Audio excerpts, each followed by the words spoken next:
ಮಧ್ಯೆ ಬೆಂಕಿ ಹಚ್ಚಿ ವ್ಯಕ್ತಿಯ ಕೊಲೆ ಮಾಡಿರುವ ಶಂಕೆ ವ್ಯಕ್ತವಾಗಿದೆ. ಕಾರಿಗೆ ಬೆಂಕಿ ಬಿದ್ದು ಸುಟ್ಟು ಕರಕಲಾಗಿದೆ ಶವ. ಮಾಜಿ ಶಾಸಕ ಬಾಬುರಾವ್ ಪುತ್ರ ರಾಜು ಸಾವನ್ನಪ್ಪಿದ್ದು, ಇಲ್ಲಿ ಕಾಡಿನ ಮಧ್ಯೆ ಬೆಂಕಿ ಹಚ್ಚಿ ವ್ಯಕ್ತಿಯನ್ನು ಕೊಲೆ ಮಾಡಿದ್ದಾರೆ ಅನ್ನುವ ಅನುಮಾನ ಇದೆ. ಇದನ್ನ ಕೊಲೆ ಮಾಡಿರುವುದು ಇದು ಆಕಸ್ಮಿಕವಾಗಿ ಆದ ಘಟನೆ ಅಲ್ಲ ಅನ್ನುವಂತಹ ಸಂಶಯ ಇದೆ. ಕಾರಿಗೆ ಬೆಂಕಿ ಬಿದ್ದು ಸುಟ್ಟು ಕರಕಲಾಗಿದೆ ಶವ. ಮಾಜಿ ಶಾಸಕ ಬಾಬುರಾವ್ ಅವರ ಪುತ್ರ ರಾಜು, ಬೈಲಹೊಂಗಲ ಕ್ಷೇತ್ರದ ಮಾಜಿ ಶಾಸಕ ಬಾಬುರಾವ್, ಬೈಲಹೊಂಗಲದ ಉಡುಕೇರಿ ಗ್ರಾಮದ ರಾಜು ಬೋಳ ಶೆಟ್ಟಿ ಇದೀಗ ಈ ರೀತಿಯಾಗಿ ಸಾವನ್ನಪ್ಪಿದ್ದಾರೆ. ಇದು ಕೊಲೆನಾ ಅಥವಾ ಆತ್ಮಹತ್ಯೆನಾ ಅನ್ನೋ ಅನುಮಾನ ಇದೆ. ಅದೇ ಕಾರಣಕ್ಕಾಗಿ ಪೊಲೀಸರು ತನಿಖೆಯನ್ನು ಆಲ್ರೆಡಿ ಕೈಗೊಂಡಿದ್ದಾರೆ. ರಾಮಾಪುರದ ರೈಲ್ವೆ ಟ್ರ್ಯಾಕ್ ಪಕ್ಕದ ಅರಣ್ಯ ಪ್ರದೇಶದಲ್ಲಿ ಸುಟ್ಟು ಹೋಗಿದೆ ಕಾರು, ಕರಕಲಾಗಿ ಹೋಗಿದೆ. ಕಾರಿನೊಳಗೆ ಶವ ಪತ್ತೆಯಾಗಿದೆ. ಸ್ಥಳಕ್ಕೆ ಧಾರವಾಡದ ಗ್ರಾಮೀಣ ಪೊಲೀಸರು ಭೇಟಿ ಕೊಟ್ಟು ತನಿಖೆಯನ್ನ ಮಾಡ್ತಾ ಇದ್ದಾರೆ. ಆಕಸ್ಮಿಕವಾಗಿ ನಡೆದಿರೋದು ಅಥವಾ ಇದು ಯಾರಾದರೂ ಕೊಲೆ ಮಾಡಿರೋದು ಅನ್ನುವಂತಹ ಒಂದು ಅನುಮಾನ ಕೂಡ ಇದೆ, ಅಥವಾ ಈ ಒಂದು ವಿಚಾರದಲ್ಲಿ ಆತ್ಮಹತ್ಯೆನಾ ಅನ್ನುವಂತಹ ಅನುಮಾನ ಕೂಡ ಇದೆ. ಇದರ ಬಗ್ಗೆ ಇನ್ನಷ್ಟು ಡೀಟೇಲ್ಸ್ ಕೊಡೋದಕ್ಕೆ ನಮ್ಮ ರಿಪೋರ್ಟರ್ ಮಂಜುನಾಥ್ ಈಗ ಫೋನ್ ಸಂಪರ್ಕದಲ್ಲಿ ಜಾಯ್ನ್ ಆಗಿದ್ದಾರೆ. ಮಂಜುನಾಥ್, ಈಗಾಗಲೇ ಈ ಒಂದು ಜಾಗದಲ್ಲಿ ಈ ರೀತಿಯಾಗಿ ಆಗಿದೆ ಅನ್ನೋದಕ್ಕೆ ಹೇಗೆ ಮಾಹಿತಿ ಸಿಕ್ತು? ಜೊತೆಗೆ ಈಗ ಪ್ರಾಥಮಿಕವಾಗಿ ಪೊಲೀಸರಿಗೆ ಸಿಕ್ಕ ಮಾಹಿತಿಯನ್ನು ಆತ್ಮಹತ್ಯೆನಾ ಕೊಲೆನಾ ಅನ್ನೋದ್ರ ಬಗ್ಗೆ ಯಾವ ರೀತಿಯ ಮಾಹಿತಿ ಸಿಕ್ಕಿದೆ?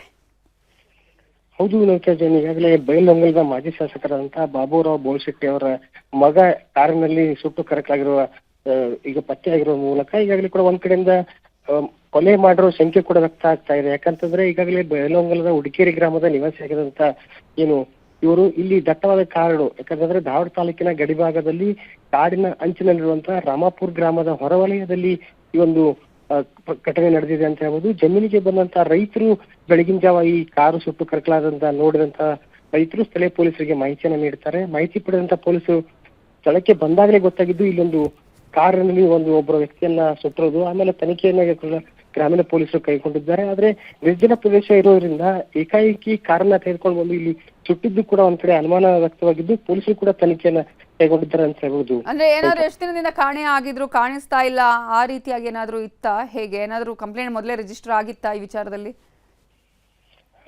ಈಗಾಗಲೇ ಕೂಡ ಏನಂತಂದ್ರೆ ಉಡುಕೇರಿ ಗ್ರಾಮದ ನಿವಾಸಿಗಳು ಕೂಡ ಈಗಾಗಲೇ ಬರ್ತಾ ಇದಾರೆ, ಅವರ ಬೆಂಬಲಿಗರು ಕೂಡ ಬರ್ತಾ ಇದಾರೆ. ಯಾಕಂದ್ರೆ ಒಂದ್ ಕಡೆ ಏನಂತಾರೆ ನಿನ್ನೆ ಸಾಯಂಕಾಲ 6 ಗಂಟೆವರೆಗೂ ಕೂಡ ಉಡುಕೇರಿ ಗ್ರಾಮದಲ್ಲೇ ಇದ್ರು ಅಂತ ಹೇಳ್ಬೋದು. ಯಾಕಂದ್ರೆ ಗ್ರಾಮದಲ್ಲಿ ಏನಂದ್ರೆ ಈ ಕುಟುಂಬ ರಾಜಕೀಯವಾಗಿ ಹಿನ್ನೆಲೆ ಇರೋದ್ರಿಂದ ಇಡೀ ಗ್ರಾಮದ ಸುತ್ತಮುತ್ತಲ ಗ್ರಾಮಸ್ಥರು ಕೂಡ ಇವರಲ್ಲಿ ನ್ಯಾಯ ಇರ್ಬೋದು, ಪಂಚಾಯತಿ ಮಾಡೋಕೆ ಕೂಡ ಜನರು ಬರ್ತಾ ಇದ್ರು. ಆದ್ರೆ ಇವರು ಗ್ರಾಮದಿಂದ ಹೊರಗೆ ಹೋಗ್ಬೇಕಾದ್ರೆ ಯಾರಾದ್ರೂ ಒಬ್ಬ ವ್ಯಕ್ತಿಯ ಜೊತೆ ಹೋಗ್ತಾ ಇದ್ರು. ಹಾಗಾಗಿ ಒಬ್ಬಂಟಿಯಾಗಿ ಊರಿಂದ ಎಲ್ಲೂ ಕೂಡ ಹೊರಗೆ ಹೋಗದಂತ ವ್ಯಕ್ತಿ ಇಲ್ಲಿ ಯಾರ ಜೊತೆ ಬಂದ್ರು ಮತ್ತೆ ಏಕದಕ್ಕೆ ಬಂದ್ರು. ಯಾಕಂತಂದ್ರೆ ಈ ನಿರ್ಜನ ಪ್ರದೇಶದಲ್ಲಿ ಬರೋಕೆ ಕೂಡ ಒಂದು ಅನುಮಾನ ಕೂಡ ಇಲ್ಲಿ ಸ್ಥಳೀಯರು ಮಾಡ್ತಾ ಇದ್ದಾರೆ. ಯಾಕಂತಂದ್ರೆ ಯಾರಿಗೂ ಕೂಡ ಕೇಡನ್ನ ಬಯಸ್ತಿರುವಂತಹ ವ್ಯಕ್ತಿಗೆ ಈ ತರ ಆಗಿರೋದು ಕೂಡ ಹಲವಾರು ಅನುಮಾನಕ್ಕೆ ಎಡೆ ಮಾಡಿಕೊಟ್ಟಿದೆ ಅಂತ ಹೇಳ್ಬೋದು.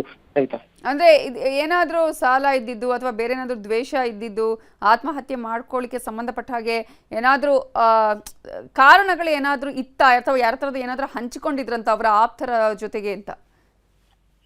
ಈಗಾಗಲೇ ಕೂಡ ರಾಜಕೀಯ ಕುಟುಂಬ ಹಿನ್ನೆಲೆ ಇರೋದ್ರಿಂದ ಒಂದ್ ಕಡೆ ತಾವು ಹೇಳಿರೋ ಹಂಗೆ ಸಾಲ ಇರ್ಬೋದು, ಜೊತೆಗೆ ಏನಂತಂದ್ರೆ ಇನ್ನೊಂದು ರೀತಿ ವಿಚಾರ ಮಾಡಿದಾಗ ಯಾರೋ ವ್ಯಕ್ತಿಗಳ ಒಂದು ವ್ಯವಹಾರ ಇರ್ಬೋದು ಅಥವಾ ಸಂಬಂಧಪಟ್ಟಂತೆ ಬೇರೆ ಏನಾದ್ರು ಗಲಾಟೆಯಲ್ಲಿ ಇದೊಂದು ಘಟನೆ ನಡೆದಿರ್ಬೋದು ಕೂಡ ಎಂಬ ಪೊಲೀಸರು ಕೂಡ ತನಿಖೆಯನ್ನ ಕೈಗೆತ್ತಿಕೊಂಡಿದ್ದಾರೆ. ಈಗಾಗಲೇ ಕೂಡ ಮಾಜಿ ಶಾಸಕರ ಮಗ ಆಗಿರೋದ್ರಿಂದ ಹಲವಾರು ಆಯಾಮಗಳಲ್ಲಿ ಪೊಲೀಸರು ಕೂಡ ಇದನ್ನ ತನಿಖೆ ಮಾಡ್ತಾ ಇದ್ದಾರೆ. ಆದ್ರೆ ಇಲ್ಲಿರೋ ಸಿಚುವೇಶನ್ ಅನ್ನ ನೋಡಿದ್ರೆ ದಟ್ಟವಾದ ಅರಣ್ಯದ ಅಂಚಿನಲ್ಲಿ ಈ ಘಟನೆ ನಡೆದಿರೋ ಕೂಡ ಒಂದ್ ಕಡೆ ಏನಂತಂದ್ರೆ ಇಂಥ ಪ್ರದೇಶಕ್ಕೆ ಬಾರದೇ ಇರುವಂತ ವ್ಯಕ್ತಿ ಏಕಾಏಕಿ ವೆಗನರ್ ಕಾರ್ನಲ್ಲಿ ಬಂದು ಈ ರೀತಿಯಾಗಿ ಪ್ರಕರಣ ಕಂಡು ಬರೋದು ಕೂಡ ಹಲವಾರು ಅನುಮಾನಕ್ಕೆ ಎಡೆಮಾಡಿಕೊಟ್ಟಿದೆ. ಈ ವಿಚಾರವಾಗಿ ಗ್ರಾಮೀಣ ಪೊಲೀಸರು ಕೂಡ ಕೈಗೆತ್ತಿಕೊಂಡು SP ಆದಂತ ಗುಂಜನಾರ್ಯ ಕೂಡ ಏನಂತಂದ್ರೆ ಈ ವಿಚಾರ ಪ್ರಕರಣಕ್ಕೆ ತನಿಖೆನ ಕೈಗೆತ್ತಿಕೊಂಡಿದ್ದಾರೆ. ರಾತ್ರಿಯ ವೇಳೆಗೆ ಆಗಿರುವ ಹಾಗೆ ಕಾಣಿಸ್ತಾ ಇದೆಯಾ ಇಲ್ಲಿ? ಹೇಗೆ? ಹೌದು ಅಂತ ಇದ್ದಾರೆ. ಈ ಘಟನೆ ನೋಡಿದಾಗ ಈಗಾಗಲೇ ರಾತ್ರಿ 10 ರಿಂದ 12 ಗಂಟೆ ಒಳಗೆ ಸುಮಾರಿಗೆ ಘಟನೆ ನಡೆದಿದೆ ಅಂತ ಹೇಳ್ಬೋದು. ಯಾಕಂತಂದ್ರೆ 6 ರಿಂದ 7 ಗಂಟೆವರೆಗೂ ಕೂಡ ಸುತ್ತಮುತ್ತಲ ಈ ಘಟನಾ ಸ್ಥಳದಿಂದ ಅಲ್ಪ ದೂರದಲ್ಲಿ ಕೂಡ ಜಮೀನುಗಳಿವೆ. ಅಲ್ಲಿ ಜಮೀನುಗಳು ಕೂಡ ರೈತರು ಕೂಡ ಇರ್ತಾರೆ. ಆ ರೈತರು ಕೂಡ ಇಲ್ಲಿ ಸ್ಥಳಕ್ಕೆ ಬಂದಂತ ರೈತರು ಕೂಡ ಹೇಳಿರೋ ಮಾತಂದ್ರೆ 6:30-7 ಗಂಟೆ ಮಟ್ಟ ನಾವು ಜಮೀನಲ್ಲಿ ಇದ್ವಿ, ಜಮೀನು ಮುಗಿಸ್ಕೊಂಡು ಹೋಗುವಂತ ಸಂದರ್ಭದಲ್ಲಿ ಯಾರು ಇದ್ದಿದ್ದಿಲ್ಲ. ಯಾಕಂತಂದ್ರೆ ಈ ಘಟನೆನ ನೋಡಿದ್ರೆ ಏಕಾಏಕಿಯಾಗಿ ಯಾರೋ ಈ ತರ ಇವ್ರನ್ನ ಕರ್ಕೊಂಡ್ಬಂದು ಇಲ್ಲಿ ಸುಟ್ಟಿರುವಂತ ಎಲ್ಲೋ ಬೇರೆ ಕಡೆ ಕೊಲೆ ಮಾಡಿ ಇಲ್ಲಿ ತಂದು ವಾಹನ ಸಮೇತ ಅವ್ರನ್ನ ಸುಟ್ಟಿರೋದು ಸಂಖ್ಯೆ ವ್ಯಕ್ತವಾಗ್ತಿರೋದು. ಈ ಹಿನ್ನೆಲೆಯಲ್ಲೂ ಕೂಡ ಪೊಲೀಸರು ತನಿಖೆ ಮಾಡ್ತಿದ್ದಾರೆ. Thank you Manjunath ಡೀಟೇಲ್ಸ್ಗೆ.